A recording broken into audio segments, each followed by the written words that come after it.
Bonjour à tous. Avant tout propos aujourd'hui, peut-être que je vais demander à ce qu'on se mette debout et prendre une minute de notre temps pour applaudir nos différentes forces combattantes qui sont actuellement au nord de notre position en train de combattre et de conquérir nos terres. Donc une minute d'applaudissement pour eux.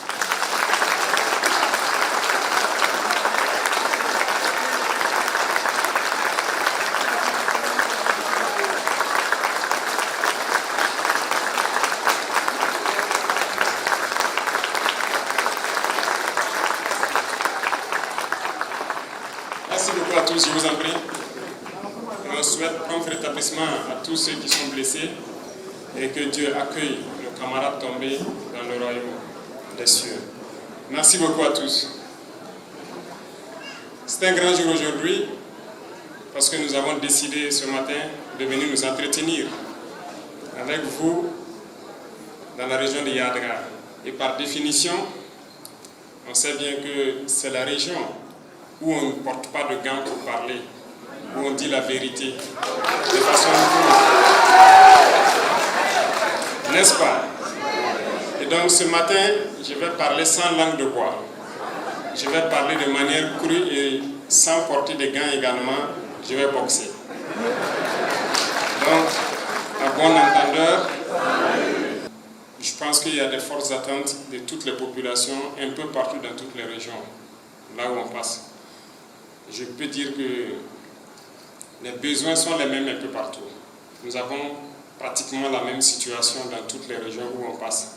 Et donc c'est pour dire que nous sommes conscients de la situation, nous connaissons le mal, comme l'a dit quelqu'un, nous connaissons la maladie, et tout ce que nous faisons aujourd'hui, c'est pour soigner le mal. Il y a beaucoup de choses à faire, et je l'ai toujours dit, en un claquement de doigts, je ne peux pas tout résoudre. Ce n'est pas possible. Mais nous faisons les efforts que nous pouvons. Nous nous sacrifions pour que nous puissions atteindre nos objectifs dans le plus bref délai. Et si nous avons décidé d'entamer cette mission, c'est parce que nous avons jugé nécessaire qu'il fallait que notre peuple connaisse le bonheur également. On ne cesse de le dire, nous sommes nés dans des conditions peut-être pas faciles, nous avons grandi, nous avons vu le Burkina, nous avons aussi aperçu les autres pays à travers donc, les informations et peut-être que nous avons voyagé entre-temps dans certains pays, nous avons vu les réalités et nous nous sommes aussi posé des questions. Pourquoi notre pays ne peut pas aussi se développer et prospérer comme ces pays? Je le disais la dernière fois, il n'y a pas de raison que dans certains pays qui ont juste découvert peut-être du pétrole, en moins de 30 ans, 40 ans, ils changent totalement. Mais pourquoi en Afrique, nous ne réussissons pas à faire la même chose, pendant que sous nos sols se trouvent et le pétrole et d'autres types de minéraux. Prenez l'exemple de Dubaï, qui est à côté. 30 ans en arrière, il y avait juste un ou deux immeubles dans la ville. Aujourd'hui, je suis sûr que beaucoup de gens ici du secteur privé se plaisent à prendre leur avion, aller à Dubaï pour aller faire des affaires. Et il ne manque pas de faire de petites vidéos pour montrer la beauté de la ville. Les immeubles ont poussé partout et trucs. Rien qu'à cause de l'exploitation du pétrole. Mais combien de pays exploitent le pétrole en Afrique? Est-ce qu'ils ont eu ce développement? Donc il y a une question à se poser. Ici au Burkina, on exploite l'or et beaucoup d'autres minéraux, même si on n'a pas encore découvert le pétrole. Mais qu'est-ce qu'on en fait? Donc je suis venu aussi pour qu'on se pose des questions. Il est vrai aujourd'hui, pas seulement en burkinabé, mais en africain, qu'on se pose des questions, et les bonnes questions. Dans un premier temps, je vais peut-être éplucher les différentes questions qui ont été posées ici. Et les questions qui pourraient rentrer dans l'ordre du jour, je vais les répondre plus tard.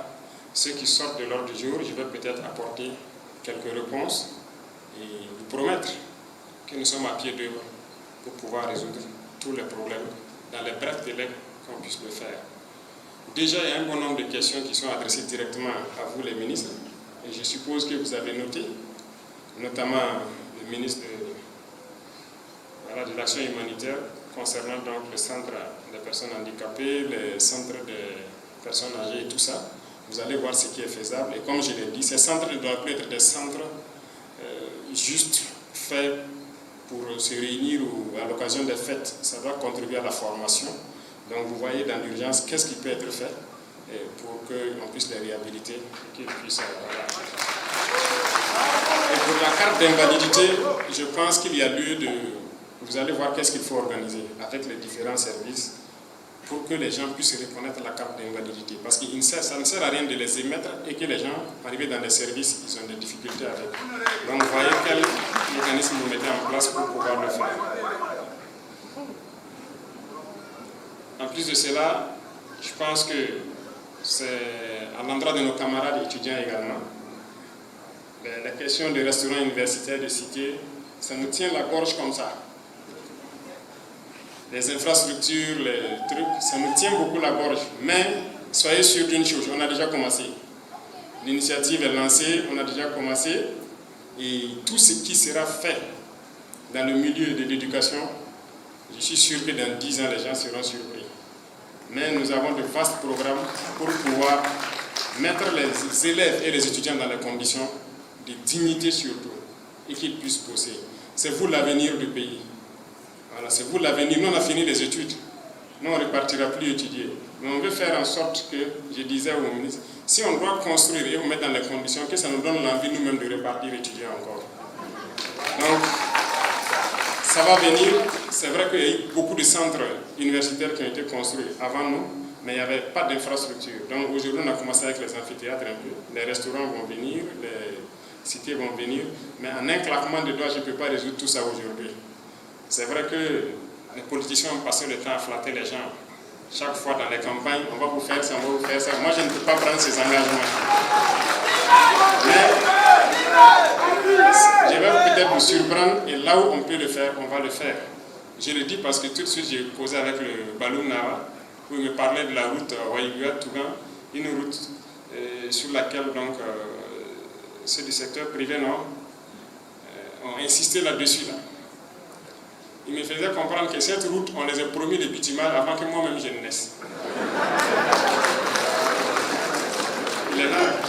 Les années 75 ou je ne sais pas, depuis ce temps, on vous disait, le financement est acquis, on va bitumer. Et chaque 5 ans, vous avez voté, vous avez voté, vous avez voté. Et la route est toujours là, c'est pas bitumée. C'est la même chose. Toutes les routes, un peu partout au Burkina, c'est comme ça. C'est pour dire, bon, il y a beaucoup d'anciens politiciens ici. Hein. Vous voyez que ce que vous avez fait, ce n'est pas bien. Vous avez flatté les gens.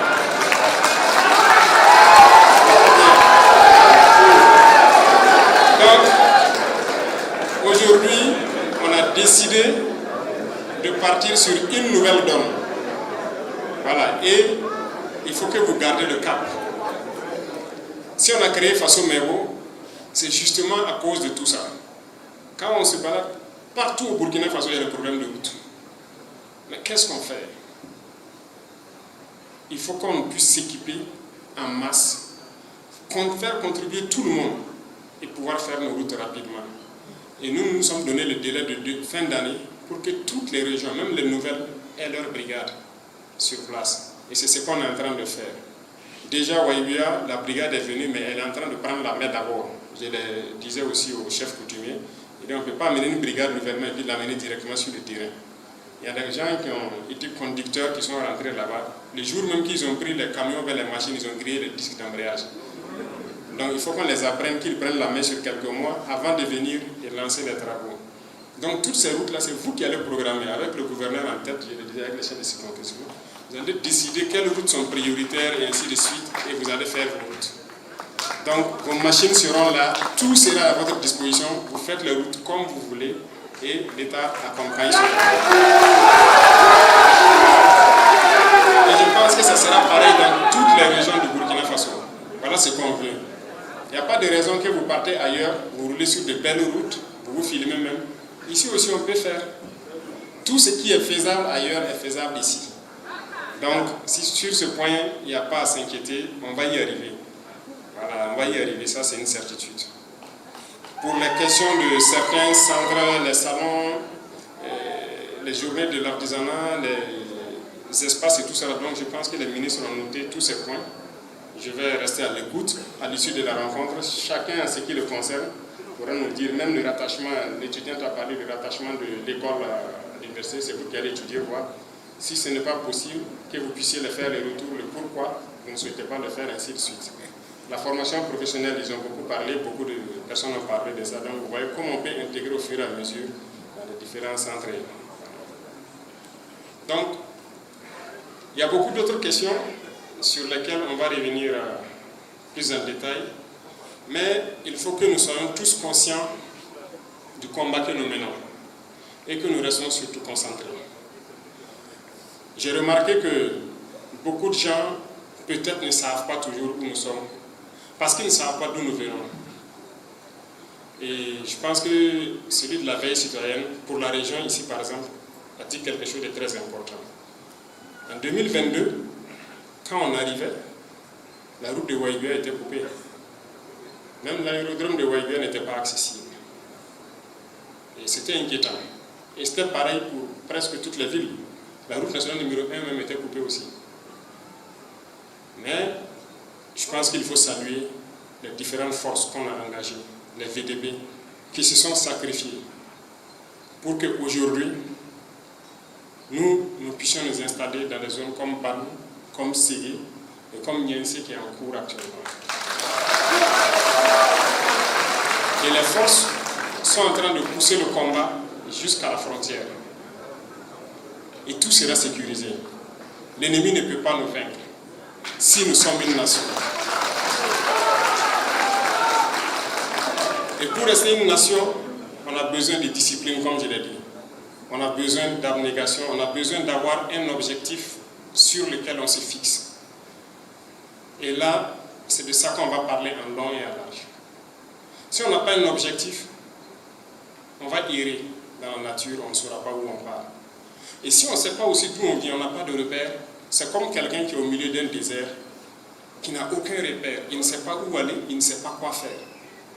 Non, il faut qu'on ait des repères. Et pour avoir les repères, il faut repartir et interroger l'histoire. Et il ne faut pas occulter une partie de notre histoire.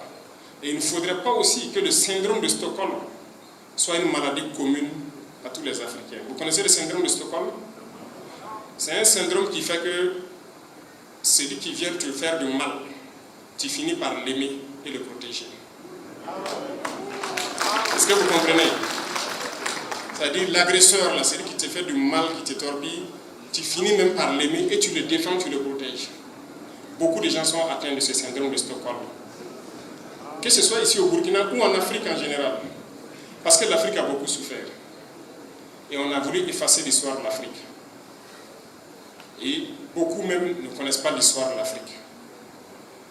Mais pourtant, on ne doit pas être ignorant. Il faut qu'on connaisse notre histoire pour savoir où on va. L'Afrique n'était pas comme ça. Reconnaissons-le.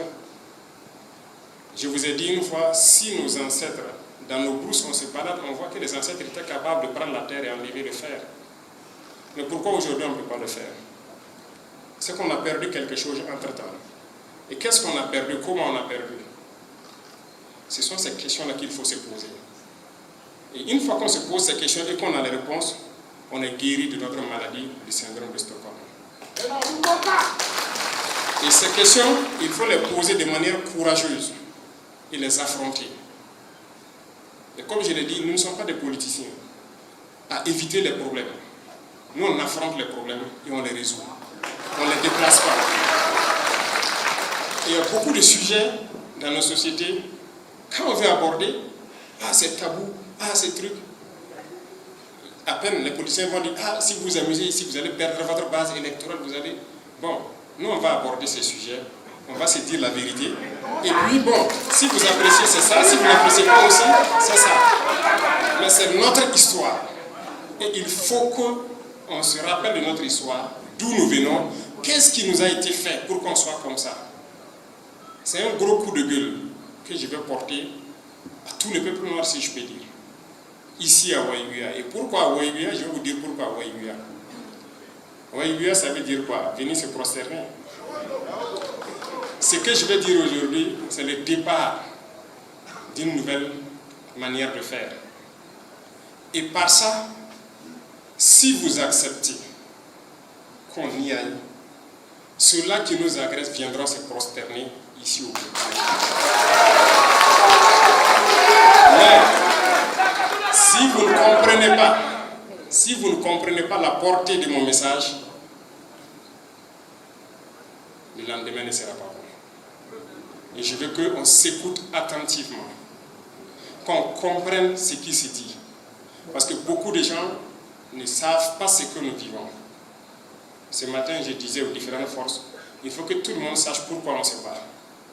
Nous, on ne s'est pas levé un matin, aller agresser quelqu'un. Ils se sont levés avec des armes, venir agresser au Burkina Faso. C'est ce qui s'est passé et la guerre est partie. Ça fait peut-être plus de 10 ans. Quand les premiers sont venus, ils ne sont pas venus avec des bâtons et des biscuits. Ils sont venus avec des armes et ils ont tué. Et c'est ce que nous vivons. Très bien. Pourquoi ils nous combattent? Aujourd'hui, tout le monde doit le comprendre. Ce sont nos richesses, nos sous-sols et tout. Donc s'ils peuvent nous tuer tous et prendre nos terres, ils vont le faire. D'ailleurs, c'est ce qu'ils le font. Il faut que donc on soit conscient de cela. Et pour le faire, ils passent souvent par nous-mêmes, nos propres frères et tout. Vous voyez, la dernière fois, lorsqu'on a décidé de rompre les relations diplomatiques, je m'étais dit que bon, dans les 2 semaines, 3 semaines à suivre, ils vont réagir. Mais vous voyez, la condescendance fait que les gens deviennent bêtes. Ils sont tellement devenus fous et bêtes qu'immédiatement la réaction est là. Parce que dans leur tête, c'est quoi? Comment un nègre peut dire à moi, le maître, de quitter? C'est ça qui se passe dans leur tête. Et là, c'est systématique, comme ce qui s'est passé en temps de l'esclavage. Il faut attraper ces nègres-là, les donner une correction pour que les autres voient que ça ne se passe pas comme ça. Ils ont fait pousser dans toute leur rouaille pour venir faire des attaques meurtrières à Gaïri, à Solam, à Seba. Parce qu'à Gaïri, ils ont attendu que le pire passe par Tafada pour l'escorte logistique. Il restait en peine une compagnie et ils sont venus très nombreux pour assaillir la ville. À Solam, ils ont fait l'erreur, ils sont tombés sur des gendarmes déterminés là-bas, qui les ont matés bien. À Seba, pareil. Mais, c'est pour vous dire quoi? Avant de lancer ce genre d'assaut, vous voyez, les esclaves de salon, vous voyez leur chaîne de télé là, quand vous prenez certaines chaînes, certaines émissions, c'est des noirs qui présentent. Des noirs français en fait, qui ont la nationalité française, mais c'est des noirs qu'ils utilisent pour présenter ces émissions. Et leurs correspondants, c'est des noirs aussi.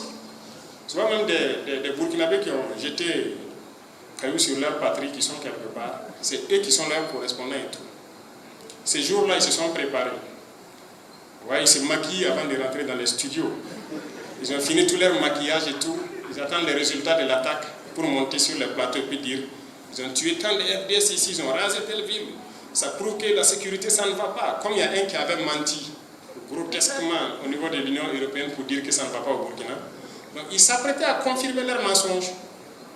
Quand ils ont fini de se maquiller et tout, ils ont appelé, on dit, ah, c'est pas bon. Hein.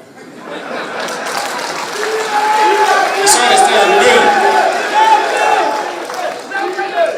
Ils ont fait plusieurs jours de deuil. Il y en a qui ne peuvent plus se démaquiller, ils sont là, ils tournent. Ça ne va pas quoi dire. Tout le mensonge a été ravalé. Là, on est assis, on les regarde. Ils sont comme ça. Mais ils ont toujours utilisé le noir contre le noir. N'allez même pas loin chercher. Nos ennemis sont avec nous. Et ça m'amène à vous donner un conseil général. Vous voyez, nous sommes en révolution et on a pris une ligne. Et il faut que les gens restent concentrés. Beaucoup de gens disent qu'ils sont concentrés, ils sont révolutionnaires. Mais c'est vous encore qui partez suivre les pages des apatrides là et vous croyez à ce qu'ils racontent. Et vous vous affolez, vous inquiétez. Et vous êtes dans des états de trucs. Pourquoi? Restez concentrés. Moi j'ai entendu beaucoup de bruit dernièrement et tout. Et encore vous-même, encore vous contribuez à créer même peut-être même des problèmes sans vous rendre compte. Vous voyez, on a lancé une opération de diaspora baroque. Souvent on fait ces opérations pour tester la fiabilité de notre État. Est-ce que les gens investissent dans notre pays ou pas? Vous voyez qu'on a eu plus que ce qu'on voulait. Et c'est pendant cette période que toutes les communications, ah ça ne va pas au Burkina, on attaque ici, ça ne va pas au sommet de l'État, on fait ci, on fait ça. Et beaucoup de gens sont inquiets, ils nous appellent le truc. Je vais vous dire une chose, que ce soit clair dans la tête de tout un chacun. Le contexte que nous vivons, ce n'est pas le contexte de 1987. Que ce soit clair.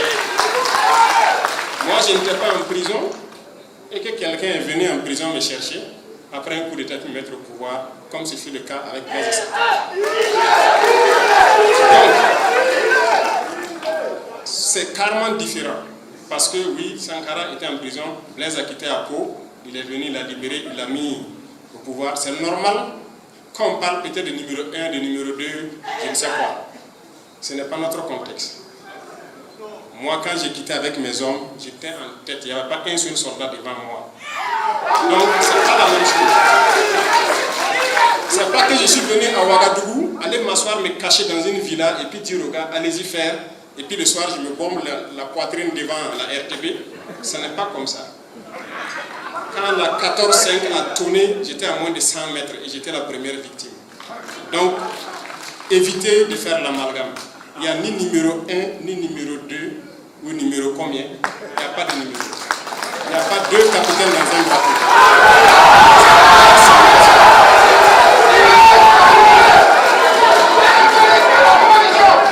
C'est clair, c'est net. Si maintenant, par vos communications, vous croyez que quelqu'un est fort, vous allez créer des problèmes à la personne. Et vous assumerez ensemble les conséquences de vos problèmes. Que ce soit clair. Et l'autre chose, c'est quoi? Tous ceux qui travaillent avec moi connaissent ma ligne de conduite. J'ai une mission. Et eux tous suivent la mission. C'est pour ça qu'on est là. Et si quelqu'un merde, je vais te mater sans état d'âme. Il n'y a pas à dire que oui, ah non, lui c'est... Il n'y a pas d'homme fort. Hein. Il n'y en a pas. Et j'en viens encore à vous, les gars du secteur, les opérateurs économiques, qui souvent disent ah non, il faut aller négocier avec telle personne, l'homme fort. Il n'y a pas d'homme fort avec moi. Non, arrêtez ça. Parce que c'est vous qui mettez des choses dans la tête de certains. Et les gens peuvent se croire vraiment forts. Si tu quittes, tu poses des comportements anti-révolutionnaires tout de suite, moi je vais te punir. Ça, de toute façon, je prends toujours le temps de vérifier, avoir les preuves, et je vais t'appeler, t'asseoir devant moi et puis te dire voilà, et je vais te punir. Donc c'est comme ça. Donc tous les camarades que vous voyez, qu'ils soient ministres ou quoi, je les ai tous dit, c'est lui qui s'amuse, qui va poser un comportement anti-révolutionnaire et que moi j'ai les preuves devant la main, je vais te punir. Et sa punition là, si en temps normal il devait faire peut-être une punition A, moi je multiplie par 2 ou par 3. Parce que tu es responsable. Donc que ce soit clair, arrêtez d'aller écouter les conneries de trucs. On est focus. Moi je n'ai pas abandonné ma jeunesse là pour venir m'amuser avec ma mission. Moi je suis jeune, mais je n'ai plus de jeunesse à vivre. Vous croyez que je vais vivre une jeunesse encore? C'est fini. On me prend le matin, les voilà, dans ma maison, on m'amène au bureau, la nuit on m'amène, et ils sont assis à la porte devant ma porte, comme un prisonnier. Et vous croyez que je vais m'amuser avec ma mission? Non. Moi je n'ai pas sacrifié ma jeunesse pour rien, je ne vais pas m'amuser avec ma mission. J'ai un rêve pour mon pays, et le rêve va se réaliser. Et partant de cela, ceux-là qui on observe, ça fait maintenant 4 ans qu'on observe des gens, on parle à certains. Prenez ça au sérieux. Moi, je ne vais pas sacrifier ma jeunesse et puis laisser quelqu'un qui va venir s'amuser avec moi.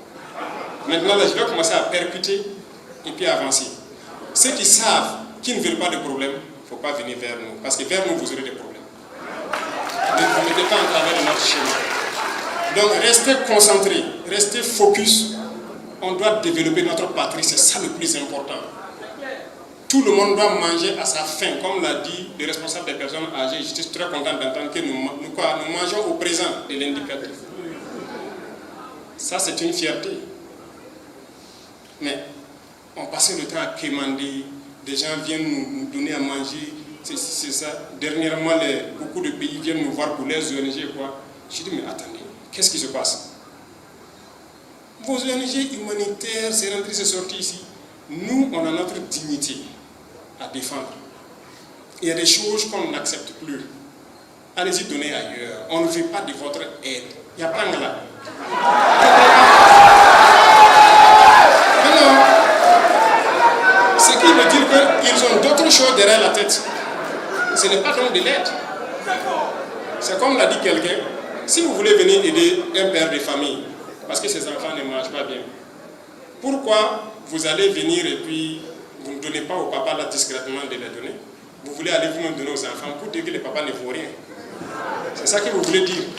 Ça ne marche pas. Notre culture n'accepte pas ça. Donc, ils ont utilisé beaucoup de canaux pour nous asservir. J'ai parlé des ONG, l'infiltration dans nos administrations, beaucoup de canaux. Mais on ne va pas accepter. Parce que tout ça, c'est pour nous maintenir et pouvoir bien piller nos ressources. Il est temps que nous tous on comprenne que nos ressources doivent servir à ce que tout le monde ait de l'eau potable à boire. Vous avez parlé du problème d'eau. Mais est-ce qu'on doit continuer à encourager ceux qui boivent le champagne au détriment de tout le monde pour avoir de l'eau potable? Nous ne pouvons pas accepter ça. Mais très souvent, qu'est-ce qui se passe? Quand nous-mêmes on se bat contre ceux qui ont du champagne pour que tout le monde ait l'eau potable à boire, celui qui a le champagne paye celui qui n'a pas l'eau à boire là, pour chanter ses louanges, se mettre contre vous. Et vous acceptez aussi. Dis moi, ça se fait ou pas? Hey, ressaisissons-nous. Il y avait des problèmes de Hawaïa depuis des années. Ça va se résoudre tout de suite. En tout cas, le Premier ministre a lancé des travaux la dernière fois. Je suis passé ce matin, j'ai vu les tuyauteries qui viennent avec force sur Waïouya, et il y a un barrage qui doit être construit, c'est ça? Qui va participer à ravitailler tout Waïouya. Donc le problème d'eau va se résoudre d'ici là. Vous n'aurez plus de problème d'eau. Les années passées avec les bidons jaunes, comme vous l'avez dit, c'est fini. Inch'Allah, ça va finir. Mais tout ça, c'est le sens de notre combat, c'est de la dignité. On ne veut pas que nos mamans là aillent dormir devant les forages, se lever à des heures pas possibles pour aller chercher un bidon d'eau pour pouvoir nourrir la famille. Mais attendez, on est riche, on faut de la dignité. Et la richesse doit être partagée. Et pour partager la richesse, c'est ça. Et là, ça m'amène aussi à un coup de gueule à certaines personnes qui sont là aujourd'hui. Voilà, comme j'ai parlé de l'or et tout ça. L'or apparaît partout, c'est la bagarre, les gens se tuent sur l'or. Arrêtez ça. L'État va prendre le contrôle de la situation. Parce que beaucoup de gens là, ils partent extraire l'or là. D'abord, on détruit nos natures de manière anarchique. Et quand ils finissent, beaucoup partent payer des véhicules. Prenez 1000 personnes qui partent payer des véhicules de 20 millions. Ça fait 20 milliards qu'on a donné comme ça quelque part. Pourtant, on n'a même pas de route pour rouler dessus. Quand vous quittez Yako pour aller à Ouagadougou, il n'y a pas de route. Mais on fait les routes ou bien on fait quoi? Donc, il faut qu'on se parle, qu'on se comprenne et qu'on puisse construire ensemble. Chacun aura son compte. Mais évitons de dilapider nous-mêmes notre propre richesse. Est-ce qu'on se comprend? Ce n'est que l'introduction.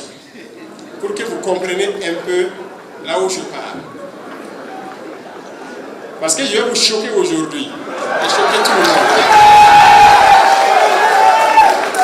Alors, revenons au sujet.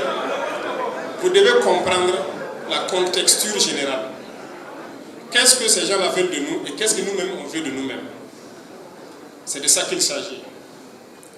Je vais vous raconter deux choses qui vont nous ramener un peu à tout ce qu'on est en train de dire.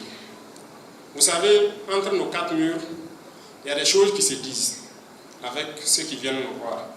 Souvent, quand on n'a pas envie de dire, ou bien quand on choisit le moment approprié pour dire. Aujourd'hui, je vais vous raconter deux histoires. Et sur ces histoires, je vais commenter pour que vous compreniez que nous devons nous battre et nous devons surtout être plus intelligents. Parce que c'est grave ce qui nous guette si jamais on ne comprend pas. Vous voyez? Lors de l'interview passée, je disais qu'un jour, je vais parler de quelque chose concernant le consommation local et tout ce qui va. Un jour, des gens de services secrets d'un pays occidental sont passés nous voir. Ils nous ont proposé des produits, 4 produits, pour mettre dans la nourriture et envoyer dans les zones où il y a des terroristes. Ces produits se mettent dans tout, dans les boissons, que ce soit la bière, la sucrerie, dans la cigarette, dans le riz, dans le lait, ça se met dans tout. Et il y a un des produits, son travail c'est de tuer le cerveau. C'est-à-dire pour que la personne ne puisse plus réfléchir. Ça ferme petit à petit vos neurones. Voilà, en tout cas, ça vous rend bête. Et au bout de quelques années, donc, la capacité à réfléchir, à faire les choses diminue. Il y a un des produits, ça c'est la capacité physique. Si la personne était capable de courir 12 km au bout de quelques années, ça serait peut-être 6 km, 4 km, il devient faible. L'autre, c'est la somnolence. Il va commencer à devenir, je ne sais pas, les médecins savent qu'est-ce que ça touche et tout. On a écouté attentivement et on a demandé le nom des produits. Ils ne nous ont pas donné et ils sont partis.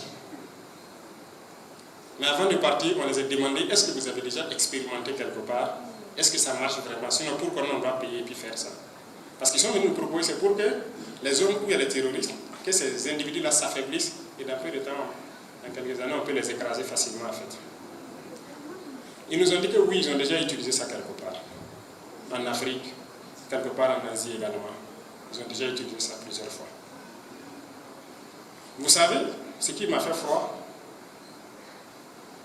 j'ai dit ouais, l'Afrique est foutue. En fait, ils utilisent ça déjà en Afrique. Ça, c'est une certitude. C'est à regarder certaines populations, même chez nous ici. Regardez le comportement de certains, la réaction de certains. Regardez aujourd'hui les jeunes garçons là. Nous, nos grands-parents, avec 4 femmes, 5 femmes, 10 femmes, ils arrivaient à les satisfaire. Aujourd'hui, c'est vrai que c'est pas vrai. Et c'est la révolution, on ne cache rien. Ce qui peut être dit pour sauver, il faut le dire. C'est la réalité. Prenez les jeunes gens aujourd'hui. Ils sont là, ils ont des problèmes. Ça ne va pas. Regardez les problèmes d'enfantement. Les gens sont là, des fausses couches, des problèmes pour enfanter, c'est rentré, c'est sorti ici. Vous croyez que c'est pour rien? Regardez certains pays en Afrique. Vous pouvez faire les statistiques. Il y a des pays qui sont 2 fois, 3 fois, 4 fois plus grands que le Burkina, mais qui n'ont pas la population de Ouagadougou. Ils sont en train de finir. Hey, Africains, on ne va pas se réveiller. Est-ce qu'on ne peut pas travailler nous-mêmes et puis nous nourrir et continuer de consommer ce qui vient d'ailleurs et on ne sait même pas ce qui est dedans? Et le comble de l'Africain, c'est quoi? Souvent, les Blancs eux-mêmes sortent et puis dire que tel truc qui se vend en Afrique là, c'est pas ce qui se vend en Europe. Ils ont mis quoi. On a vu le scandale avec Nestlé, Nido et autres là. Le lait qu'ils vendent à leurs enfants là-bas, c'est pas le même qu'ils vendent en Afrique et tout. Mais le noir, il n'est pas d'accord. Non. Lui, il veut consommer ce qui vient de chez nous. C'est pour dire à nos mamans, le consommation local là, c'est une bataille. Et c'est pour ça qu'on fait, on veut réfléchir à faire toutes les unités de transformation possibles. Pour qu'on consomme ce qu'on produit et éviter d'importer ce que nous ne savons pas. Parce que c'est un problème grave. Si on cherche à nous exterminer depuis longtemps, est-ce que vous êtes conscient de ça? Les gens sont venus. D'abord les conquêtes arabo-musulmanes. Ça fait plus de 1000 et quelques ans d'esclavage en Afrique. Cette partie d'ailleurs qu'on cherche à effacer de notre histoire. Et beaucoup de gens ne savent pas, ils sont ignorants de ça. Qu'on a fait plus de 1000 ans d'esclavage avec les Arabes. Et le dernier marché d'esclaves a fermé, c'était en Médine en 1962. Vous faites semblant ou bien vous ne savez pas. Et là, on castrait les hommes valides là, on les castrait pour qu'ils n'enfantent plus. Ça n'a pas pu finir l'Afrique. Les Occidentaux sont venus pendant 400 ans. nous déporter à aller travailler, nous tuer de toutes les manières possibles. Mais l'homme noir a résisté toujours. Mais pourquoi c'est aujourd'hui que nous ne pouvons pas nous rendre compte de ça, résister et changer la vapeur? Pourquoi? Tellement ils nous ont traumatisés, nous barbarisés, que nous-mêmes on les aime maintenant, on les aime plus que nous-mêmes. C'est ça le syndrome de Stockholm dont je parlais. C'est ça le problème. Et si on ne prend pas conscience de ça, on est perdu. On est fini. Parce qu'ils continueront à nous terminer d'une manière ou d'une autre. Et c'est ce que je vous raconte là, par des produits qu'on injecte et tout. Regardez le noir. Il aime plus ceux qui l'ont agressé hier que lui-même sa propre personne. Sylvie Ziri. Ils sont nombreux parmi nous. Si vous ne connaissez pas l'histoire, lisez. Vous verrez, personne ne nous aime. Il faut que ça, on soit conscient de ça. Mais c'est quelle inconscience d'aller chercher à l'amour de celui qui ne t'aime pas. Pourquoi? Je disais l'autre jour au Premier ministre, c'est en 1994. En 1994, en France, ici, en Nantes, il y avait un parc animalier qu'on appelait quoi, Bamboula, parc, c'est quoi là? Un parc animalier comme ce qu'on a à Zignaré et un peu partout là. Donc les gens partaient regarder les animaux. Mais vous savez, il y avait quoi dans les parcs en plus? Des Noirs. Oui, une trentaine d'Ivoiriens étaient là-bas. Et c'est des Ivoiriens principalement qui étaient dans le parc pour représenter aussi une race d'animaux. 1994, le parc était toujours là. Et ce sont les Blancs qui sont battus pour qu'on ferme le parc. Ce n'est pas des Noirs qui sont battus. Vous ne connaissez pas votre histoire. Et vous êtes là, vous aimez ceux qui vous ont opprimés hier. Mais on est comment? Qu'est-ce qui ne va pas? Et ça m'amène à la deuxième histoire. En 2023, j'ai reçu des gens. Il y avait un monsieur que j'appelle Daniel dans le groupe, un Français, qui a dit, Monsieur le Président, vous savez, vous êtes la même phrase, la fameuse phrase, vous êtes en avance sur votre temps, ce que vous voulez faire, votre peuple ne vous comprendra pas. Et il dit, vous voyez Sankara, il était en avance sur son temps, il a voulu bien faire.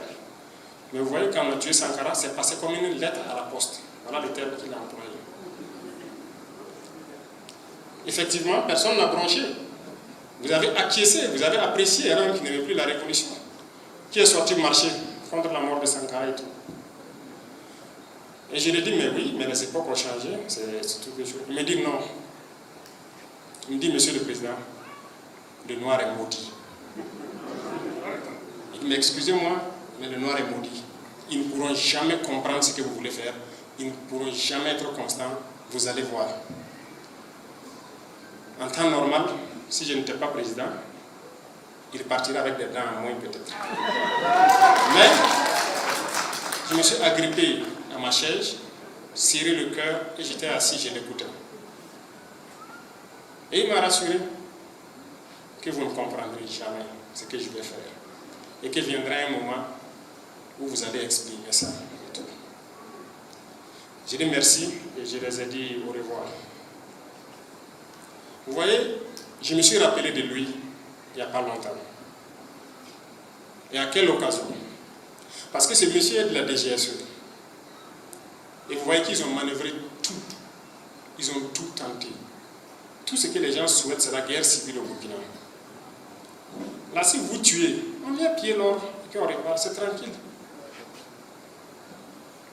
Il y avait un monsieur à l'ambassade ici qui a fui avant qu'on expulse l'ambassade. Sûrement par la complicité de certains, je suis en train de vérifier. Un certain Emmanuel, peut-être qu'il va entendre mes propos. Je sais, lui et les chargés d'affaires ont rencontré beaucoup de gens dans le monde artistique, voilà, le monde culturel et tout, pour préparer les esprits. Et surtout le monde de la communication aussi. Parce que leur objectif, c'est d'agir au plus tard en août pour mettre fin à notre révolution. Mais depuis longtemps, ils manipulent tous les sujets. L'ethnie, la religion. Ces deux sujets ont toujours détruit l'Afrique. Regardez toutes les guerres en Afrique, on manipule par la religion, par l'ethnie. Et sur les réseaux sociaux, vous voyez, ça se manipule tous les jours. Mais le monsieur Daniel avait sa théorie et sa stratégie, que les gens n'avaient pas accepté là-bas. Mais dernièrement, Daniel est rentré un jeu. Il a proposé de partir vers l'Est, de prendre l'amitié pour manipuler sur la religion. Et ils vont faire dérouler les rouleaux compresseurs contre le Burkina. Effectivement, un jour, on apprend un imam qui fait une sortie fracassante jusqu'à il m'a traité de quoi là? Abu Jahal, mais c'est pas vrai. N'est-ce pas?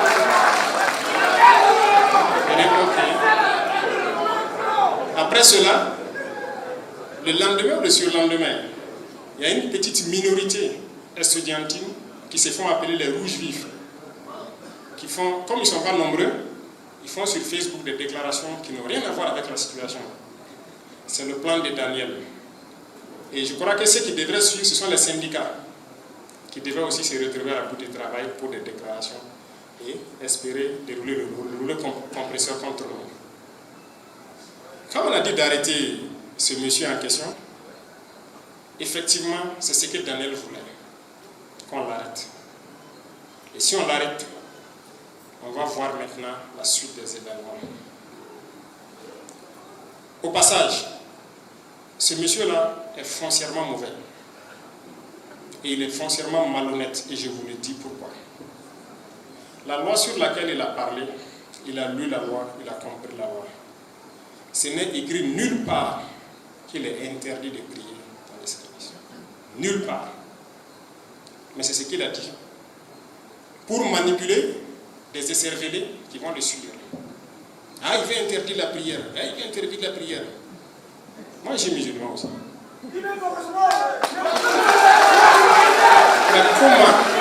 comment on peut être manipulé et ne pas avoir un petit sens de réflexion? Ça veut dire qu'il est très mauvais. C'est pas qu'il ne sait pas, il sait. Mais il a dit qu'on a interdit de prier. Pourtant, c'est faux. On a dit de ne pas ériger. Tu peux prier dans ton bureau, tu peux, si le de Dieu, tu peux sortir dehors sur ton arbre, prier. Ça, il n'y a pas de problème. On n'a pas interdit de prier. Même sur la place publique, ce n'est pas écrit quelque part dans cette loi-là qu'on ne prie pas sur la place publique. On a juste dit de prendre des autorisations et qu'on sache que les gens prient là-bas.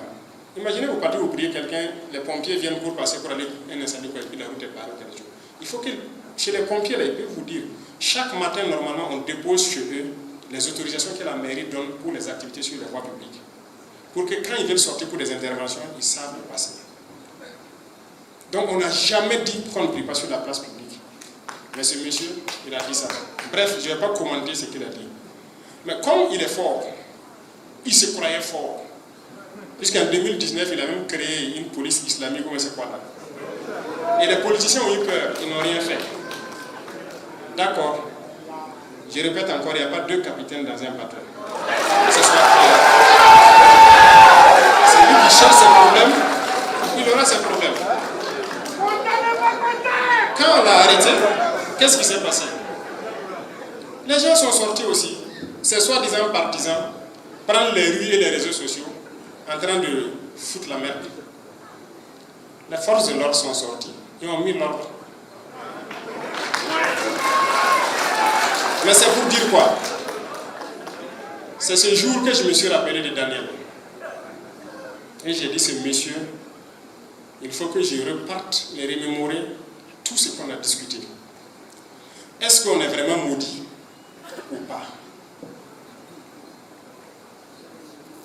À son temps, j'ai vu des gens qui ont fait des publications, qui ont parlé. La religion au-dessus du pays, quoi. Tu quittes le pays, tu pars là où tu penses qu'on va te recevoir parce que tu es musulman. C'est aussi simple que ça. Mais c'est quelle bêtise. Partout où vous partez dans ce monde, on demande d'abord ton passeport et de quelle nationalité. C'est ça qui te permet d'entrer quelque part. Si quelqu'un pense que la religion peut lui permettre d'arriver quelque part, il n'a qu'à partir. Non, là.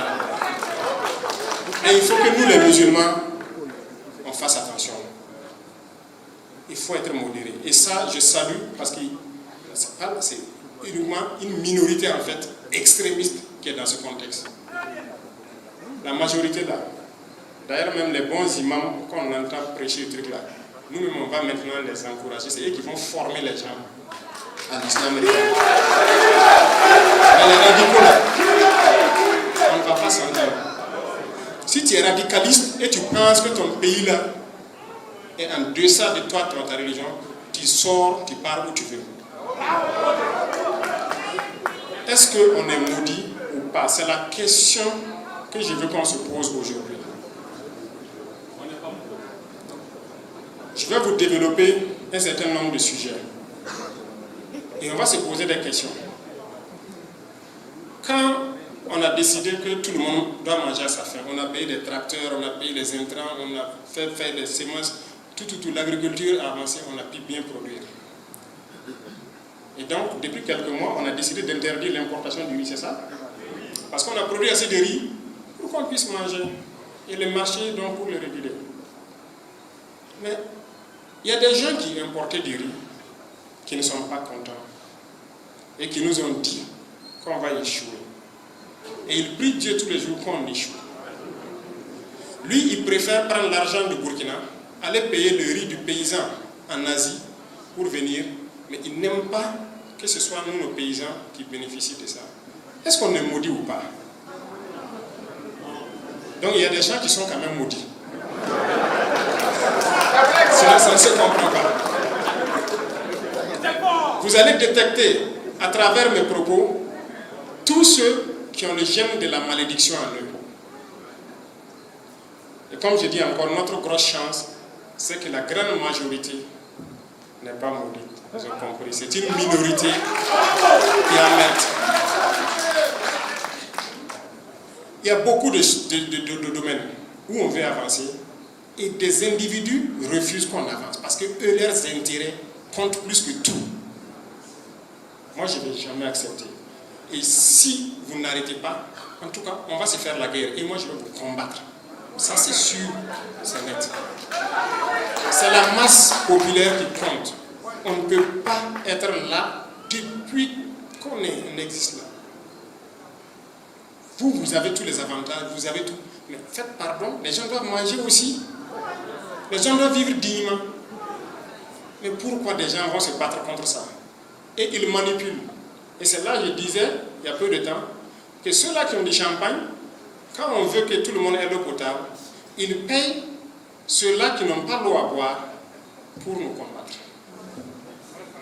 Et souvent, ils acceptent aussi et ils nous combattent. Faites pardon. Il faut réfléchir avant d'agir. Il y a beaucoup de choses. Beaucoup de gens venaient nous voir. On souhaitait que le Burkina soit un État islamique. Le terrorisme finirait, c'est sûr. On aurait la paix, mais on serait une base arrière, un cancer au milieu de l'Afrique de l'Ouest pour déstabiliser les autres. Moi, je ne fonctionne pas comme ça. On ne peut pas me manipuler comme ça. Et lorsque vous montrez que vous n'êtes pas manipulable, vous devenez un ennemi. Il y a des choses que je vais garder encore par devers moi. Mais s'il faut le sortir un jour, je vais le sortir. Mais je le dis pour que ceux-là qui manipulent des individus qui ne réfléchissent pas trop ici fassent attention. Sinon, on peut aller au fond et traiter la question. Notre pays, c'est notre pays et nous sommes là à nous battre pour notre pays. Personne n'aime notre pays plus que nous-mêmes. Il y a beaucoup d'événements. Je parlais de la production et tout ça tout de suite. Il y a des gens qui ont tendance à tenir des propos pour fragiliser la cohésion sociale et tout. Et comme je l'ai dit, quand on a adopté cette loi, c'est nous les musulmans qui avons été les premiers à se plaindre. Pourquoi les autres ne se plaignent pas? Pourquoi? Mais est-ce qu'on s'est assis une fois se poser la question? Pourquoi? Je pense que pour que quelqu'un, si tu veux attirer quelqu'un dans ta religion, c'est ton comportement d'abord. qui peut faire que la personne va rester. Mais ce n'est pas autre chose. Et on ne peut pas forcer quelqu'un. Tout le monde est créature de Dieu. Et si toi tu penses que tu es un vrai religieux, tu dois aimer les autres créatures de Dieu. Parce que toi tu n'as pas donné la vie à quelqu'un. Tu ne peux pas créer un homme. C'est Dieu qui nous a tous créés. Toi tu n'as pas la capacité de créer un homme et c'est toi tu veux tuer un homme parce qu'il ne te suit pas dans ton vie. Pourquoi? Mais posez-vous les bonnes questions. Est-ce qu'on est maudit? Mais regardez, le christianisme, beaucoup en Europe sont chrétiens et tout. 2026 là, de nos jours, vous entendez c'est qui veut tuer son frère parce qu'il y a une discussion humaine, c'est parce qu'à cause de la religion, il n'aime pas son frère ou veut tuer son frère. Vous avez entendu ça quelque part? Allez-y en Arabie Saoudite, qui est le berceau même de l'islam. Est-ce qu'aujourd'hui en Arabie Saoudite, les gens se font la bagarre ou veulent se tuer parce que l'autre n'est pas musulman? Mais pourquoi c'est nous les nègres qui sommes prêts à détester nos frères, prêts à les tuer parce qu'on dit qu'il est kafir? Pourquoi? Tu es prêt à les tuer et tu n'es pas capable de donner vie. Et tu sais bien que Dieu t'interdit de tuer. Le vrai musulman, quand un moustique le pique, il n'a même pas le droit de le tuer. Il doit l'attraper et lui couper une aile. C'est ce qui est dit. Donc arrêtez ça. Au lieu de vous pomper la tête, oui, il est venu pour combattre l'islam. Si c'est ça là, si c'est ça qui est votre islam là, on va combattre ça. Ce n'est pas sérieux. On dit que c'est une religion de paix. Mais les extrémistes là, il faut vous ressaisir. Si vous ne vous ressaisissez pas, en tout cas le combat est entier. C'est ça qui a amené le terrorisme, c'est l'extrémisme. Qui dit que non, l'autre, il faut le tuer. Parce que. Pourquoi? Non, faites pardon, doucement. Doucement. Il y a des gens même là. Toute chose qu'il veut faire, ah non, ça c'est pour les kafres, ça c'est kafre. Morel, toi tu as fabriqué quoi?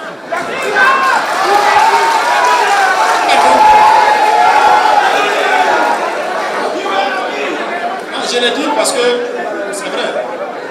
On a fait suspendre certains de quoi? De prêches.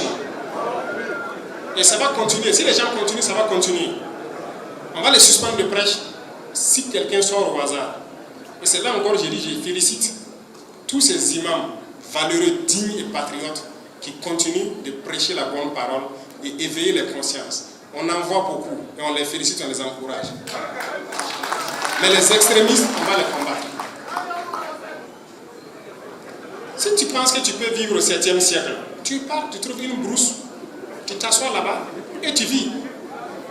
Puisque normalement tout est haram. Hein? L'eau de l'Onéa là, les tuyaux et quoi là, c'est un café qui a fabriqué. Les pompes là, c'est un café qui a fabriqué.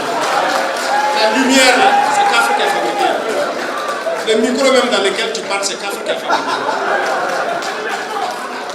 Mais tu ne peux pas avoir l'intelligence de comprendre ça. Et il sort, il a un gros véhicule, il roule, c'est un café qui a fabriqué. L'avion que tu montes pour aller là-bas, c'est un café qui a fabriqué. Bon, bref, je ne vais pas aller sur le sujet, c'est pour que vous compreniez que c'est le filon par lequel l'impérialisme veut passer pour nous détruire. Et ce n'est que le début. J'insiste là-dessus parce que ce n'est que le début. Ce qui vient est plus grave. Oui, tenez-vous bien. On a tout de suite parlé des bourses des élèves, étudiants et tout. Le ministre de l'enseignement supérieur a très bien fait d'expliquer clairement. Les gens n'ont pas pu manipuler. Mais je vais vous dire quelque chose. À l'instant où je parle là, on a plus d'1 millier de jeunes burkinabés. On est en train de recenser dans certains pays arabes. En train d'apprendre quelque chose. On a recensé les dernières statistiques, j'étais 800 et quelques. J'ai regardé la fiche. Personne n'est au courant de leur sortie. Personne n'est au courant de ce qu'ils font. Les ambassades qui sont là-bas ne sont pas au courant d'eux. Et vous savez ce qu'ils apprennent? La charia, les lois islamiques et la jurisprudence islamique. Personne de ces 800 et quelques qu'on m'a montré la liste la dernière fois, n'apprend un seul métier. Personne. C'est pour venir appliquer la charia ici. Vous voyez pourquoi c'est bien de contrôler ceux qui sortent. C'est pourquoi je dis la phase importante est devant nous. Ces gens-là, je vais les faire revenir. Celui qui ne va pas revenir, c'est qu'il n'est plus burkinabé. Mais il faut qu'on change. Si nous, c'est-à-dire vous-même les imams ici, vous ne pouvez pas former nos jeunes à l'islam, il faut laisser. Ce n'est pas sérieux. Et je pense que vous pouvez. Et nous-mêmes, nous allons prendre en compte ces financements-là. Que ce soit les jeunes catholiques, les jeunes protestants, les jeunes quoi, nous-mêmes, on va trouver la formule, les traditionalistes, on va financer nous-mêmes tout ce qui est religion. Il faut noter ça, on va trouver un budget pour ça. Parce que beaucoup de gens sont attirés vers ça à cause de l'argent, rien que l'argent. Ils reçoivent les financements, ils font ce qu'ils ont à faire, on fait sortir les enfants, ils partent apprendre la charia, ils viennent, ils veulent appliquer la charia. Ils passent 5 ans, 7 ans d'endoctrinement. Et c'est comme ça, il vient, il est comme ça, il dit que l'autre a couru halal. C'est comme ça. Et, résultat de course, on sera là entre nous, à nous entretuer, et eux, ils vont continuer à piller ce qu'ils doivent piller. Jamais. Moi, je ne vais pas permettre ça. Non. Donc, ceux-là qui étaient là, j'ai entendu des gens dire que non, ah non, et ils me soutenaient, c'est quoi? Si tu me soutenais à cause de ça, il ne faut même plus me soutenir. C'est quoi? Qu'on soit clair. Mais nous, on a un objectif, on va arriver à l'objectif. Tous les humains que Dieu a créés, on a le devoir de les aimer. Voilà pourquoi quand moi je dors, je pense à l'enfant inconnu. L'enfant que je ne connais pas, qui est au fin fond du Burkina, est-ce que tous les enfants du Burkina dorment? S'ils ne dorment pas, moi je ne peux pas avoir de sommeil. Est-ce que tous les enfants du Burkina ont au moins un repas à manger? S'ils n'ont pas à manger, moi je ne peux pas avoir le repos. Et je me sacrifie pour ça. Donc je ne vais pas laisser quelqu'un venir donc nous dévier de notre trajectoire. Ça, jamais. Et il faut que nous prenions conscience. Je parle de l'Africain en général, du noir, de notre histoire, de notre situation actuelle. Parce que l'esclavage n'est pas fini. Hein. Les gens continuent l'esclavage. Hein. Vous ne savez pas ça? On continue d'attraper les noirs et aller les vendre. Hein. Au jour d'aujourd'hui, 2026 là. Donc, on ne vous considère pas comme des humains. On vous voit comme des animaux ou des trucs. Mais pourquoi nous, on doit se comporter comme des animaux à leur égard? Non, moi je refuse ça. Il faut qu'on apporte la réponse conséquente maintenant à ces gens-là. L'impérialisme n'a pas de couleur. Il y en a partout. Et il faut avoir le courage de l'identifier et l'indexer et puis de le combattre. Regardez comment on se comporte. Et ça m'amène à encourager encore les jeunes à se lancer dans la réflexion pour produire. Vous savez que tout ce qu'on fait, c'est importé. Tout. Quasiment tout. Bon, au Burkina maintenant, je peux dire Dieu merci, ça va. Nous, on a pu maintenir notre façon d'enfanner. Ça veut dire qu'on peut prendre le coton, tisser jusqu'à l'habit puis porter. Nous, on rend grâce à Dieu. Mais comme déjà en Afrique, ça va le faire.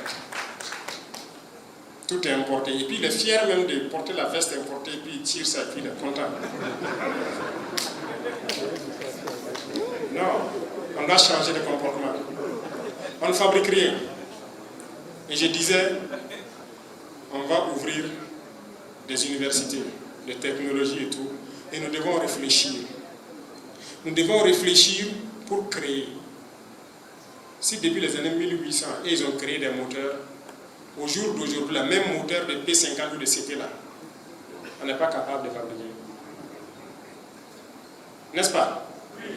Ça veut dire que Dieu, en créant les humains, il a le besoin de se déplacer.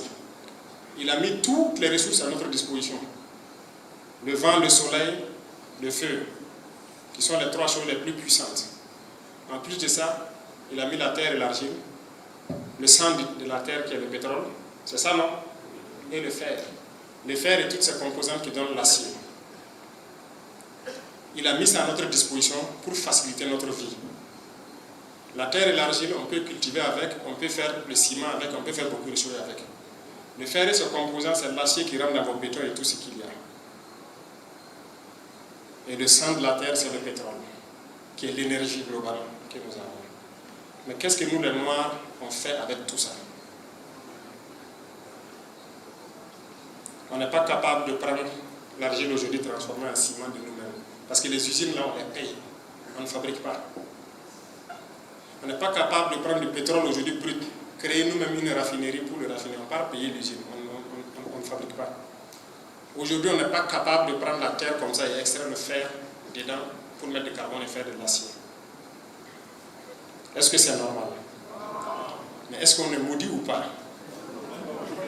Si on n'est pas maudit, ça veut dire qu'on doit pouvoir le faire. Et c'est ce que je veux qu'on puisse faire. On doit être en mesure de le faire, de produire. Je disais à quelqu'un la dernière fois, il dit, si on cause bien, quand tu te lèves le matin, tu dois chaque fois te poser des questions. Supposons que tu dors nu. Tu te réveilles, tu prends une serviette, c'est importé. Ta pâte, brosse à dents, c'est importé. Tu finis tout ça, l'habit que tu portes, c'est importé. Tes sous-corps et tout est importé. On ne fabrique rien ici. Tu pars t'asseoir pour ton petit déjeuner, la tasse de thé, tout, à part le sucre peut-être qui vient de ce sucre, tout est importé. Tu pars prendre ta moto, ton véhicule, c'est importé. On ne fabrique rien en Afrique. C'est bien de combattre l'impérialisme, mais c'est bien aussi de nous dire la vérité et de nous réveiller. Et ça, ce sont des questions qu'on doit se poser. Pourquoi nous, on ne fabrique rien? Forcément, les humains sont là, le besoin de déplacement est là. Mais pour se déplacer, tout ça, ce sont les Blancs qui ont créé. Que ce soit les motos, les voitures, les avions. Nous, on n'a rien créé. Notre utilité, c'est quoi? Pour communiquer, avant, on prenait le cheval. On dit à Waïbia, c'est d'aller porter les messages à Yako. C'est le cheval qu'on prend en part. Le Blanc est venu, il a créé le téléphone, l'Internet et tout. Et c'est nous, on sait prendre ça, et on se filme, on fait du n'importe quoi avec, on s'insulte, voilà, on fait tout, et puis on est heureux, on n'a rien créé. On ne sait même pas comment ça fonctionne. Le gars de iPhone, on l'a demandé qu'en Afrique ça marche bien. Il dit que, ah bon, que les Africains ont les moyens de payer iPhone, qu'il n'a pas de boutique en Afrique. Mais, nos sœurs, là, excusez-moi, ça se bat derrière les derniers numéros de iPhone. Pour faire quoi avec? On n'est même pas au courant de vous-même. Mais cherchons à fabriquer, cherchons à comprendre, au moins copier. Il y a beaucoup de choses que Dieu a mis à la disposition des humains. Mais il faut qu'on utilise notre cerveau pour transformer la chose. Si les gens nous ont esclavagisés, on a eu du retard. Mais aujourd'hui, il n'y a pas d'explication, il n'y a pas de raison. Il faut rattraper en copiant. Si on ne le fait pas, c'est qu'on refuse d'utiliser notre cerveau. Et si on refuse d'utiliser notre cerveau, ça veut dire quoi? Vous connaissez ce que ça stipule? Hein? Qu'on est contre Dieu. Puisqu'on veut dire qu'il n'a pas eu raison de nous donner un cerveau. Nous, on n'en avait pas besoin. Les autres vont faire, nous, on va prendre. Donc ça veut dire qu'on a dit que Dieu s'est trompé. Et dans cette posture, on se met comme ennemi de Dieu, c'est pas bien. Voilà pourquoi il est fâché contre nous. Réveillez-vous. Réveillez-vous, c'est profond. Mais ne riez pas. Il est fâché contre nous. Parce que les Noirs refusent d'utiliser leur cerveau. On me dirait, oui, les Noirs ont créé des choses. Et puis après, ça y est où? L'effet tricolore, c'est un Noir qui a créé. Oui, où est l'usine qui fabrique ça en Afrique? Tous les feux à Ouagadougou, c'était Sagem, c'est français. Le Noir a créé ça. On est malade. Tous les appareils aujourd'hui, IRM, scanner, quoi? Non, on fait quoi? On ne peut pas créer, oui, mais on ne peut pas copier. Travailler notre cerveau pour chercher à comprendre et puis faire. Notre cerveau ne nous sert pas. Vraiment, on veut dire à Dieu qu'il n'a pas eu raison de nous donner un cerveau. Moi, je ne suis pas d'accord. C'est pourquoi j'invite tout le monde à se poser des questions, surtout les jeunes, je parle surtout aux jeunes, pour que nous changions le paradigme. Et nous devons chercher la connaissance, chercher à produire, chercher à être utile sur terre. Sinon, pour l'instant, là, c'est pas trop ça. C'est pas trop ça. Il faut qu'on participe. Vous les voyez, aujourd'hui, qu'on le veuille ou pas, vous voyez la guerre qui se passe, Iran-États-Unis. Ils sont assis à distance et puis ils se bombardent. Nous, on a créé quoi? Mais vous voyez, ce sont des Noirs qui sont assis, qui font des débats. Les États-Unis, c'est la puissance. C'est la puissance. Toi-même, tu fais quoi? Tu crées quoi? Hein? On ne doit pas se concentrer. C'est sérieux. Si on les voit, ils font ça. Allons-y réfléchir comment on peut transformer le pétrole, comment on gagne du propergol pour propulser quoi? Réfléchissons. Les autres là, ce n'est pas Dieu qui est descendu les donner la connaissance. C'est le même cerveau qui les a donnés. Mais ils ont décidé d'exploiter leur cerveau à bon escient. Mais nous, on a dit à Dieu qu'il n'a pas eu raison de nous donner un cerveau. Nous, on n'avait pas besoin. On n'a qu'à laisser et ils vont faire. Résultat de course. Ils viennent donc nous manipuler, nous cogner, on se fait la bagarre et ils prennent nos ressources et puis ils partent. C'est pas ça, non? Comme des villages ont été réinstallés dans cette région ici, ils avaient été cherchés, réinstallés. Aujourd'hui, ils se tuent, ils font la bagarre chez Chefferie. Est-ce qu'on est normal? Mane Sougouri. Wallahi Mane Sougouri. Doucement.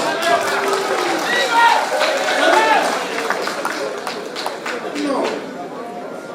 C'est vrai, les politiciens aussi avaient gâté tout avant, mais maintenant c'est fini. On n'a pas besoin de se faire la bagarre sur ces choses-là. Donc, moi j'invite surtout les jeunes à revoir notre copie pour qu'on ne soit plus dépendant des gens, pour qu'on ne soit plus à la traînée et qu'on crée, qu'on fasse beaucoup de choses. Parce que si on ne le fait pas, on va disparaître. On va disparaître. Parce que ceux-là, s'ils reviennent ici, vous allez envier le sort des morts. Vous allez envier le sort des morts, je vous jure. La nature même va s'énerver contre nous. Si aujourd'hui il se met à pleuvoir de certaines manières, on n'a même pas de bonne canalisation. Ça veut dire qu'il suffit que le ciel pleure plus que d'habitude, toutes nos villes sont parties. Il suffit que la terre se fâche et tremble un peu, tous nos bâtiments s'effondrent, parce qu'on n'a rien fait. Dieu a fait qu'on n'a pas ces catastrophes naturelles-là. Mais pourquoi on ne profite pas? Regardez aujourd'hui la situation géopolitique du monde. Les plus intelligents comprendront quelque chose. C'est la face de l'Afrique. Dieu a ouvert une fenêtre pour qu'on puisse s'en sortir. Mais les gens ne voient pas. Ils ne voient pas.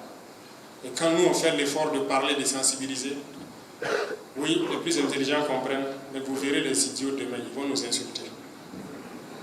Ils vont nous insulter, ils vont se moquer de nous. Parce qu'il y en a, il y a des nègres qui sont comme... Vous voyez, c'est comme si nous, on a vu des nègres enchaînés sous des arbres.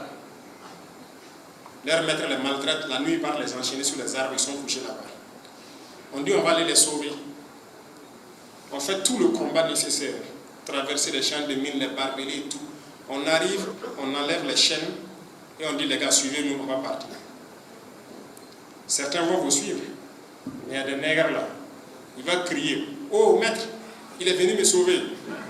Viens remettre ma chaîne parce que je ne veux pas de problème. C'est ça. Il y a des nègres comme ça. Faites tout ce que vous voulez pour le déchaîner. Il va crier, oh maître, venez, venez. Il y a quelqu'un qui est venu pour me sauver ici, me déchaîner. Venez mettre la chaîne, moi je préfère rester avec vous. C'est malheureux. Et je parle à l'échelle de l'Afrique en fait. C'est malheureux. Moi, j'ai failli ne pas naître à cause de l'effet de ces gens. Moi, ma grand-mère, selon ce que je sais de l'histoire, Elle était presque, je dirais, la ménopause, mais elle a pu avoir 2 enfants. Puisqu'elle avait plus de 50 ans. C'était un miracle dans leur village. Pourquoi elle n'a pas pu enfanter tôt? Parce que ces gens-là les avaient pris. Elle a connu la pénétration coloniale ici. Et c'était interdit de faire des enfants ou de se marier. Ils ont tué presque tous les hommes du village. Et c'est après les indépendances qu'elle a pu faire ses enfants. Donc moi j'ai failli ne pas naître à cause de leurs effets sur nous. Et j'étais très proche d'elle. Elle m'a raconté beaucoup de choses. Et j'ai vu sur son corps les traces de la maltraitance de ces gens-là. J'avais 10 ans quand elle est décédée en 1998. Donc je vis les effets de la colonisation dans ma chair. Et vous êtes nombreux à connaître ça aussi. Mais certains encore continuent d'adorer leurs malfaiteurs d'hier. Ils les aiment plus que eux-mêmes, ils les aiment plus que leurs frères. C'est ce que je ne comprends pas. Ces gens-là, il faut les combattre. Il faut les combattre sans état d'âme. Et on ne va pas tolérer ça. Ce qu'ils ont fait hier à nos ancêtres, hier à nos grands-parents, ce qu'ils nous font aujourd'hui vivre à travers le terrorisme, si on ne se concentre pas, ce que leurs enfants vont faire vivre à nos enfants, ça sera pire que l'enfer. Et nous, on ne souhaite pas ça. Donc, il faut se battre. Il faut se battre et arrêter d'être des traîtres. Des gens prêts à vendre leur pays ou je ne sais quoi. Il faut rester burkinabé et concentré. Dieu merci. Je dis encore Dieu merci. Nous avons de la chance. C'est qu'au bout de ces 4 ans, nous avons pu jauger que beaucoup de gens ont compris la portée de notre message, le sens de notre combat, au Burkina ici, mais même en Afrique. Et ceux-là qui continuent de sensibiliser, de militer, de faire comprendre, d'ouvrir les yeux aux gens, je vous félicite et je vous encourage à continuer. C'est la seule solution, de faire comprendre aux gens que c'est possible. Et par nos actions, je pense que vous voyez que c'est possible. On peut y arriver. De toute façon, on va lancer des programmes bientôt et vous verrez. On va construire nos pays, on va construire nos villes, on va construire nos routes. Et on va vivre en paix. Quant au terrorisme, c'est la race humaine noire la plus maudite. Des gens qui, s'ils ne sont même pas en désaccord avec eux-mêmes, leur propre intelligence, c'est-à-dire s'ils avaient un petit peu de cervelle là, ils allaient s'asseoir et puis se demander, puisque tu te lèves, tu viens tuer l'autre, que c'est djihad toi tu fais. C'est un cafre, c'est ça non? Ok. La Kalachnikov que toi tu prends pour tuer là-haut, c'est toi qui as fabriqué. C'est pour un cafre, il ne faut pas utiliser ça. Va faire ton couteau et puis tu viens. Ou bien tu prends, tu tailles ton gourdin. Là, c'est toi qui as fait, c'est halal. Tu viens, on va combattre. Les véhicules que vous roulez là, c'est pas pour vous. Et vous dites que vous faites du djihad pour tuer les cafres. Vous voyez comment ils sont malhonnêtes. Et il y en a qui sont dedans conscients de ça. C'est leurs chefs qui savent que non, et ils sont dans un autre jeu. Mais les idiots qu'on tue en pagaille là, chaque fois que moi je regarde les échos du front, ou les nouvelles du front, ça ne me plaît pas de voir des noirs qu'on a tués. Mais ils ne méritent que ça. Ils ne méritent que ça. Est-ce que ça nous plairait de voir vraiment autant de cadavres? Mais ils viennent pour tuer. Dans la bêtise. Ils viennent écrire là, pourquoi tu fais au nom de Dieu? Mais l'arme là, c'est pour un cafre qui a fait. La moto que tu roules, c'est un cafre. Si le mandant là, il ne qu'à s'asseoir et puis réfléchir. Et puis créer pour eux, on va voir. Vous voyez comment on est là. Donc, cette espèce-là doit disparaître. Voilà pourquoi nos forces sont engagées et ils vont les éliminer jusqu'au dernier. Ça, c'est sans arrêt. Et le Burkina, c'est réel. Et ça ne va même pas tarder. Comme je l'ai dit, continuez à bosser dur. Nous avons fait des pas. Le Burkina. Mais, vous voyez, j'ai parlé de manière générale. de l'Afrique. Ce ne serait pas judicieux que le Burkina seul avance comme il le fait. Ça devrait être un mouvement d'ensemble. Mais Haya, c'est notre limite ici. C'est ça le problème. Et quand on réalise beaucoup de choses, on fait beaucoup de choses, ça ne plaît même pas à certains de nos frères. Mais bon, quand cela ne tient, moi je vous encourage à rester concentrés. Travaillez à ce que nous produisons soit ce que nous consommons, au vu de ce que je vous ai expliqué. Travaillez à maintenir la cohésion sociale, à mettre le patriotisme en avant de toute considération, parce que nous sommes des humains a priori. Et chaque humain doit respecter l'autre humain, à cause de la vie que toi tu ne peux pas créer. Et ceux-là qui viennent pour donc nous ôter la vie ou nous pourrir la vie, nous allons les combattre avec la dernière énergie. C'est sans état d'âme. En plus de ça, le reste, que ce soit nos ressources, tout ce qu'il y a comme truc, soyez sûrs d'une chose, le Burkina Faso est un miroir, je vous l'ai dit, les autres se reflètent dedans et tout le monde attend de voir. Allons vite, prouvons-leur que c'est possible. Beaucoup de pays africains peut-être attendent de voir, est-ce qu'ils vont pouvoir, est-ce qu'ils vont y arriver. Les gars, allons vite. Allons-y. On va y arriver. À chaque fois que nous faisons quelque chose, si des gens sont à côté, ils aboient, ils font quoi?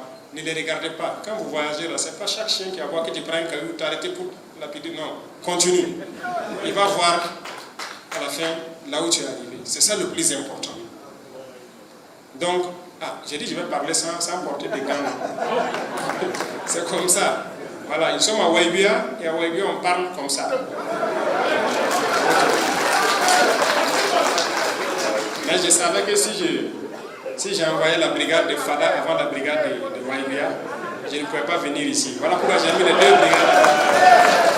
Hein? Donc, on ne sera pas plus long que ça. C'était un coup de gueule général à l'espèce noire, si je peux dire, pour qu'on se réveille. Parce que Dieu, il n'est pas forcément content de ce que nous faisons. Notre comportement, et principalement nous les jeunes. Et je veux qu'on change. Qu'on change, qu'on se mette au sérieux et qu'on travaille. Qu'on transforme nos vies. Qu'on participe à la vie de la planète. Et qu'on pense à demain. Si on n'est pas fort, ils viendront nous écraser. D'une manière ou d'une autre. Il faut qu'on soit fort. Et on est sur la bonne voie. Et il faut continuer ainsi. Donc, les jeunes étudiants, la balle est dans votre camp, les élèves et étudiants. Travaillez, bossez, utilisez Internet pour chercher la connaissance. Copiez tout ce que vous pouvez copier. Nous sommes en train de mettre toutes les conditions nécessaires pour que vous puissiez réussir. Et dans les universités, quand on veut ouvrir les universités technologiques, ce n'est pas pour aller être ingénieur, sortir, venir s'asseoir dans le bureau. J'ai dit ça aux gens là. Si tu es ingénieur, tes thèses là, tu fabriques, tu copies quelque chose. Ou bien tu fabriques quelque chose. Sinon, faire les longs papiers, trucs là, on ne va plus donner ça. Voilà. C'est ça, même les lycées techniques, il faut prendre ça en compte. Hein. Si en fin d'année, il doit faire une petite thèse ou quoi là, donnez-lui quelque chose, il n'a qu'à copier. Si c'est un pion d'un moteur, c'est quoi? Il n'a qu'à copier. Ou bien il crée quelque chose. Les longs papiers là, que thèse, il vient s'asseoir avec un gros boubou, il parle. On ne veut plus de ça. Si tu es technique, tu fais, tu prouves. Donc, je compte sur vous. Hein. Nous, on mettra toutes les infrastructures nécessaires, autant que possible, dans les lycées, dans les universités, pour que vous bossez et changez la vie. Et nos anciens qui sont là ici, avant qu'ils nous devancent, mais ils doivent aller la tête haute, savoir qu'ils ont laissé une génération méritante. Voilà, et nous devons le prouver. Et nous sommes capables de le faire. Donc je compte sur tout un chacun. Passez le message. Et comme je l'ai dit, au sortir de cette salle, les plus intelligents comprendront mon message, mais ceux qui sont aussi fermés, ils vont commencer à m'insulter, me détester. Pakabamba.